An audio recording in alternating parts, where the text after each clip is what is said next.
Nice kayo. Hi. Hi, I'm Hello. back. Now we hear you well. Hi. Okay, good. I'm glad. Okay, so for the first question, welcome, first of all. Um, so we are doing an event on tech careers. And so why would aspiring tech professionals considering develop these new skills as skills for the future?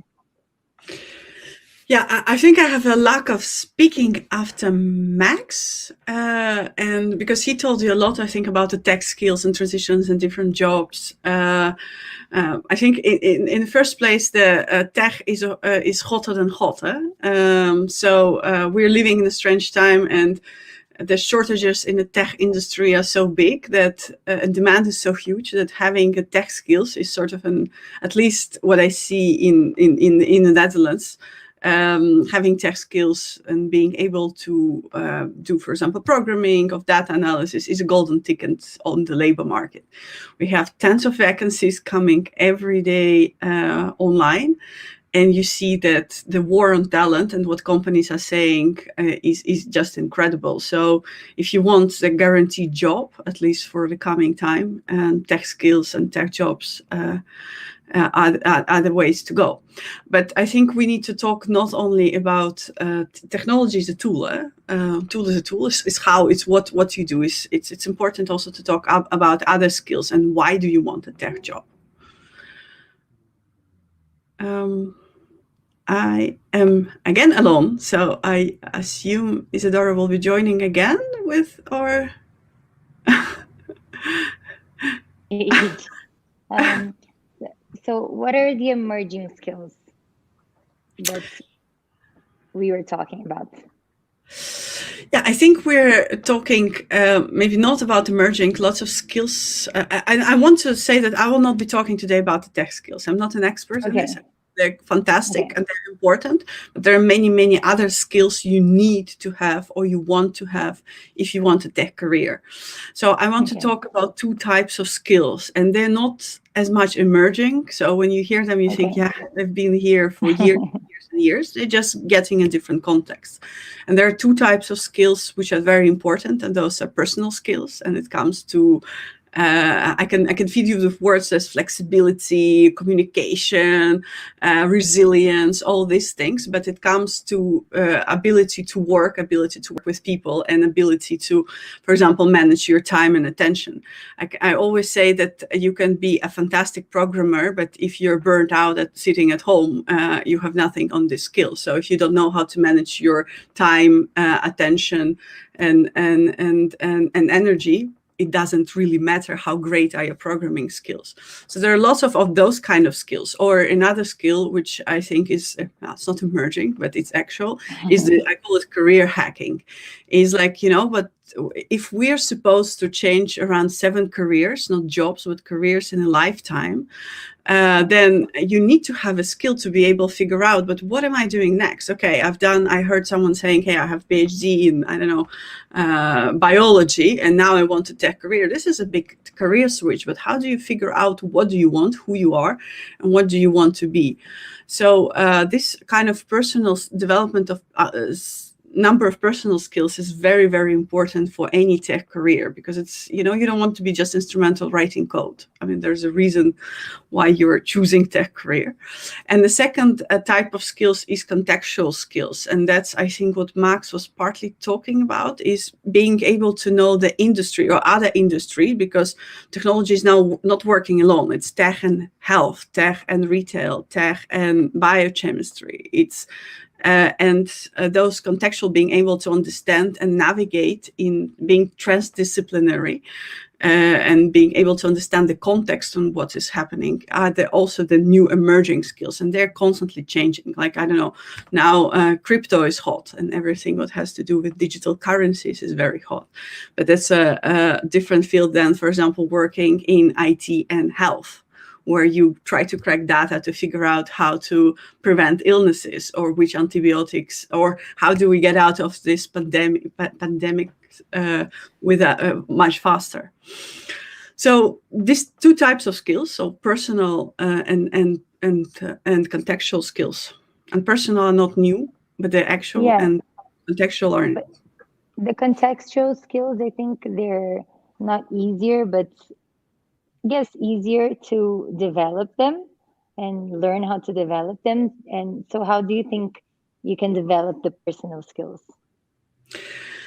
in the context. So Yeah, I think it's about figuring out what is the question, what is the problem, what is the challenge that you need to deal with. Like I'm always allergic when they say, hey, you need to have a lot of critical thinking for the future, and I go like, yeah, do I have enough critical thinking for the future, or do I have enough leadership skills for the future, or do I need a little bit more, and how much more, and how do you gonna even measure my critical skills or leadership? So it's about going there and saying, hey, but okay, to be able to work, I need to be feeling fit, and I need to not have a feeling that I'm working 24/7, don't have a life, and not doing anything else. And if that's the feeling you have, that means you don't have a skill of your time and energy management, and you need to work on it. Otherwise, you're just going to end down in limbo at some point. Or if you don't know what you want to do, then probably you don't have a skill of career hacking, and you need to develop. So it's always working from what is it that you're trying to do, and what you're trying to achieve. Or if you are, feel like a weirdo next to the coffee machine with your colleagues, and you do want to connect with people, that's maybe something you want to develop, and if it's bothering you. So I'm saying, if there's a pain, there is a gain on, and that's where the skill development should come from. yeah. And do you have any tips and advices like for them to develop these kind of skills? Yeah. Because I think these are the hardest skills to develop. I think it has to, it's very hard, to say, hey, go follow a course on this. Yes, exactly. It's not about following the course. It's really about saying, hey, but where am I? Who am I? How do I, for example, learn? How do I communicate? Where is my pain point? Like, I don't know, I have a feeling constantly that I'm running 24/7. I don't have time to have life except for work. And that's not a healthy feeling. That's not a new feeling. So if I'm uncomfortable enough, I'm going and I'm figuring out how do I get better in my time management skills? How do I get better in allocating my energy better to different things? Or if I'm feeling that, for example, this online learning is not something for me, and lots of people feel like, they're now obliged to take online courses, and that's the way to go.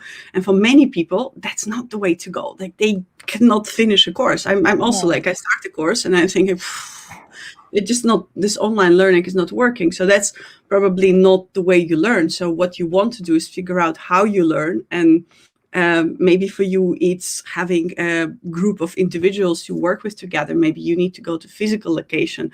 But this is like learning to learn skill, and figuring out what it is for you is very important. But I'm always saying, develop it from the pain, not from the idea that somebody said that you need to be empathetic or flexible. Yeah, what does it even mean? It's like, if you feel like you need something to get a job, to stay on the job, to get a life, to combine your life with work, then go and develop it. Just come from the pain, come from the problem, come from the challenge you're facing. Yeah. And you are the talent lead at the Amsterdam Economic Board. So from a company perspective, how do you see that the person has these capabilities, has these skills, has developed these skills? Well, the actual skills, if people have some skills, you can only develop, or you can see only in the process. I see it's leading the project that in the beginning, or I don't know, we're now hiring for some position on one of our initiatives, and they can say anything. So their CV can say anything. They can have any certification, but it's only when you start working with someone you see, ooh, they don't know how to communicate, or they don't know how to write mail without sounding rude. They don't know how to get things done. They don't know, or they know it, or they're fantastic in leading the people and being a formal leader. So it's evidence-based. That's the only way how you can measure lots of the skills. I think tech skills you can measure by real evidence. So people can show portfolio, people can show what they've done. That's much easier. It's A is B. But in other skills on the workplace, you can be a really best programmer in the world, but the worst person to work with because you're not approachable and not flexible and not, and people will, maybe like less. They will still hire you. There's enough demand, but they will like less to work with you, and you will be not as happy maybe on your workplace and not feel appreciated. But it has to do with your communication style, or that you don't really don't have the right skill to fit in. There's a question here from Francesco.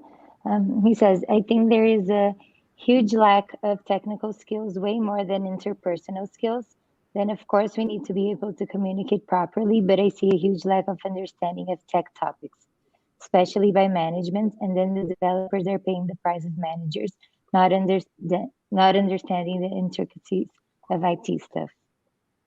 Yeah, I agree. So it's there is the lack of the technical skills is really felt all over the place, but so is the lack of communication skills. So is the lack of being able to be part of interdisciplinary skills. By, for example, we're working with the board a lot on interdisciplinary subject interdisciplinary challenges. So we have teams from different parts. We have subject experts who are really great on sustainability or talent development, and we have very often technical experts. Like we just developed a platform where you sit with back-end and front-end developers, and you need to be able to work together, not speaking very often the same language. And yes, I feel, for example, that I lack lots of technical knowledge speaking to development people, but I see that sometimes they lack lots of knowledge, like just being able to be part of the project. So it's both. And it was very funny. Like now, maybe it's changing, but I found it very funny. Like 5, 6, 7 years ago, in the companies where the top management was very experienced, they knew everything, they knew about the structures, but they have no idea about this IT stuff. For them, it's like it's a jungle. They don't know what to do with that.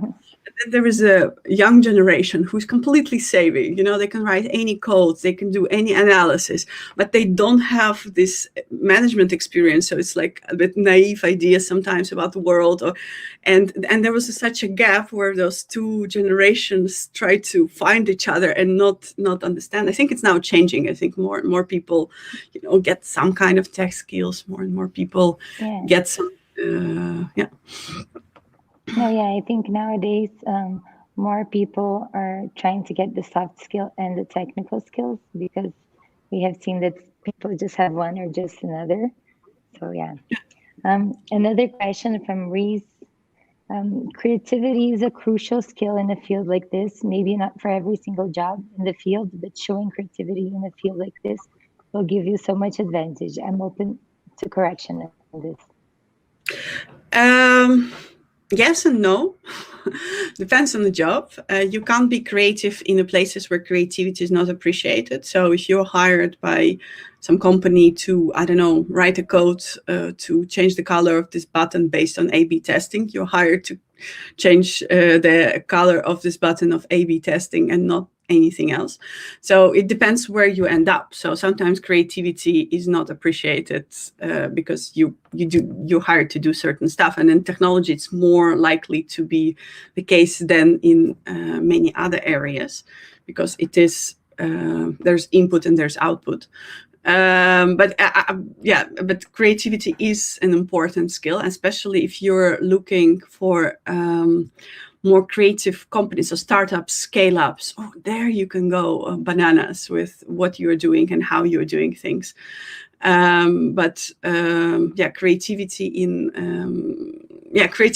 tech is sometimes it's, if you're asked to, for example, analyze the data of how antibiotics work on a certain type of people, there's very little room of creativity. So it's, there's output and input. I see another question. So if you have an experienced management and know how to code, should it be an asset for any company? Absolutely. It depends, of course, on which roles you're applying, but absolutely. And if you have such experience, you can even sometimes go to the roles to skip some roles, because yeah, management experience is definitely an asset. I'm good. If I'm good at multiple skills, should I help the company in multiple fields, or that's not considered important? Depends which skills arise.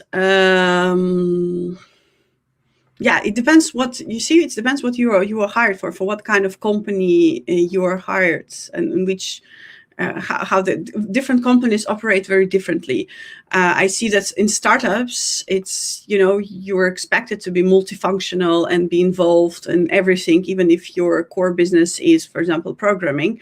But if you end up as someone as Google or any other big guys, yeah, then you're coding the color of that button, and yeah, you can say something about the button on the next page, but that whether that's appreciated, I mean, there's for sure room for doing things sometimes, but yeah, it's sometimes as simple as you are hired to do this, write this code, analyze this data.